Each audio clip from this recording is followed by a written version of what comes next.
پیارے حضور، دعا ہے کہ جنگ نہ ہو، لیکن خدا نخواستہ اگر جنگ ہو جاتی ہے تو جنگ کے بعد ہمیں کون سی فصل اگانی چاہیے؟ جنگ کے بعد جو حکومت میں کہے گی نا یہ فصلیں اگاؤ، وہی جو ہر علاقے میں، ہر ملک میں وہاں کے مخصوص حالات کے مطابق فصلیں اگائی جاتی ہیں۔ ہر فصل ہر جگہ تو نہیں ہو سکتی۔ یورپ میں سردیاں ہوتی ہیں، یہاں چاول نہیں کاشت ہو سکتا، اور بعض فصلیں ایسی ہیں جو گرم علاقوں میں نہیں ہو سکتی۔ تو ہر علاقے میں ان کے حالات کے مطابق فصلیں اگائی جاتی ہیں۔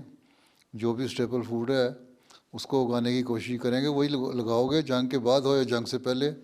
جو لوگ وہاں کھاتے ہیں، جو ان کی اسٹیپل فوڈ ہے، وہی کھانا جو ہے روزمرہ کا، اسی کو انہوں نے کھانا ہے، اس لیے وہی اگائیں گے۔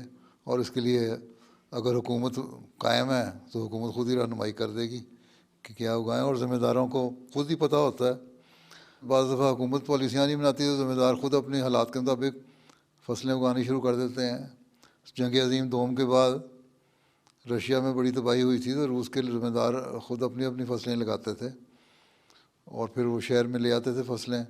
شہر والوں کو کھانے کو کچھ نہیں ملتا تھا تو وہ شہر کی بنی ہوئی چیزیں بارٹر کے طور پر، وہاں کرنسی نہیں پھر کام آتی تھی، بارٹر ہوتا تھا، ایکسچینج۔ وہ جنس لے کے آئے اور یہاں سے بازار سے اس کے بدلے میں چیزیں لے کے چلے گئے جو شہروں میں ملتی ہیں۔ تو اسی طرح کے حالات ہوتے ہیں، پھر جب حالات ہوتے ہیں تو پھر ایڈجسٹ کر لیتا ہے انسان۔